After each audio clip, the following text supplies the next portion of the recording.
Every Sunday, the Abbey Baptist Church is full of people and worship. But today, the parking lot sat empty next to rubble and ash. But even without a building, the congregation found a way to come together this Easter. Right behind me is where this entire chase began. Police say the suspects tried to steal a car from this parking lot when they were stopped by a security officer. That security officer was shot when he confronted the two. Behind the walls of Athens City High School, hundreds of people, students, teachers, and police officers roam the halls. Many of those people had no idea their lives were threatened months ago until news reports yesterday. Dr. Clinton Scott Williams has worked in family medicine for over 25 years right here, and he tells me he doesn't take his new certification lightly. If you live in Madison, fluoride will no longer be added to your water starting June 16th. Tiger fans are ready to step into a new season with a new coach, especially after Saturday's Iron Bowl loss. But these fans say the coaching carousel must stop. They want Alex Golesh to stick around for more than 3 years. 4 small businesses and people's homes stood tall here yesterday. Today, this is all that's left. People gathered right here all day today to mourn what this town has lost. This is the letter written by a current Bridgeport police officer making claims about their police chief. This is now the center of a growing controversy inside the department. Several pedestrians have lost their lives while crossing this intersection right behind me at Highway 72 and Hines Street. Mayor Ronnie Marks says the city is taking action. And would you say this was needed? Absolutely. Absolutely needed. Hundreds of people gathered right here at Hillsborough Town Hall tonight to tell stories, cry, pray, laugh, and honor the family and friends this community lost.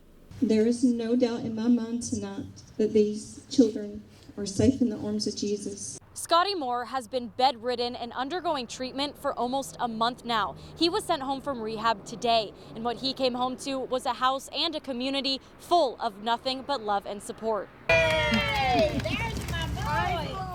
Jeremiah Scott would volunteer here as a cadet when he wasn't in school. Fire Chief Michael Carter told me Scott's passing was a hard hit to this firefighter family. It was like I lost one of my own. Scott walked through the Elkmont Volunteer Fire Department's doors in March of 2024 and changed Chief Carter's life. Carter told me every day Scott walked in with a smile on his face, no matter what kind of day he was having. Scott made a lasting impression with everyone he met, even Carter's granddaughter, who gave him the nickname of Jeremiah Bullfrog. After Scott died, Carter's granddaughter asked when she would see Scott again. She said, Jeremiah Bullfrog died. He's in heaven. I said, yeah, baby, I know. He's watching down, looking down over us. He's going to take care of us. Will I get to see Jeremiah Bullfrog again? I said, yeah, baby, you'll get to see him one more time. That's the effect he had on people. Scott died Sunday at the scene. When Carter found out, he didn't believe the news. I was shocked. I didn't know what to say. I didn't know what to do. And I just laid there. I know it wasn't just a few minutes, but it seemed like forever. The memories started going through my mind. Carter says Scott was one of a kind. He had goals and aspirations to become a full-time firefighter after he turned 18 in January. Carter says he was taken from this life far too soon. Not saying all kids are bad, but Jeremiah was a real good kid. Scott's funeral will be held Friday at the Madison Street Baptist Church from 10 a.m. to noon. Donations or meals can be sent right here to the Elkmont Volunteer Fire Department. Reporting in Elkmont, Faith Delp 48 News on your side.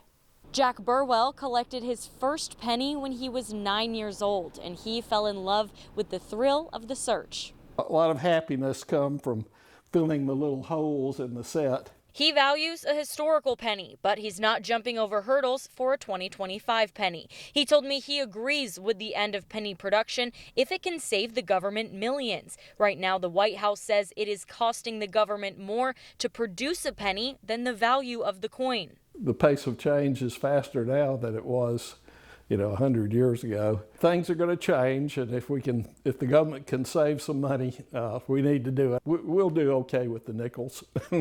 I spoke to a local business owner who finds change to be a hassle in her wallet, and her customers tend to be on the same page. Kimberly Walker founded Walker's Market almost 10 years ago. She has customers constantly tell her, keep the penny, or I don't want the penny, and she doesn't blame them.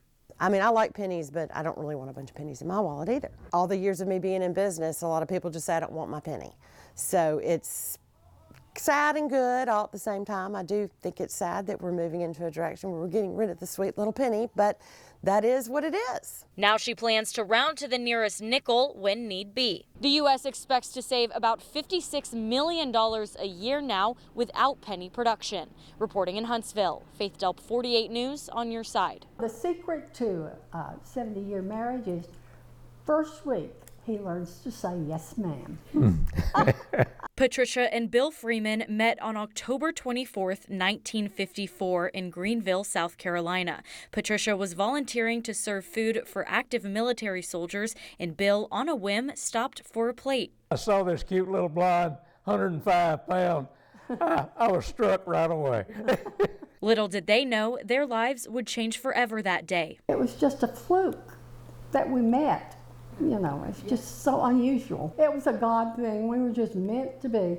They have been together ever since that October evening. Bill proposed less than a year later, and they got married on December 16th, 1955. After 70 years of life together, 3 kids, 6 grandchildren, and 14 great-grandchildren, their secret to a happy and healthy marriage is pretty simple. Opposites attract, compromise is key, and family is everything. Try not to go to bed angry. You get it settled before you go to sleep at night, so you don't worry about it all night long. Well, we were just meant to be, and you know what?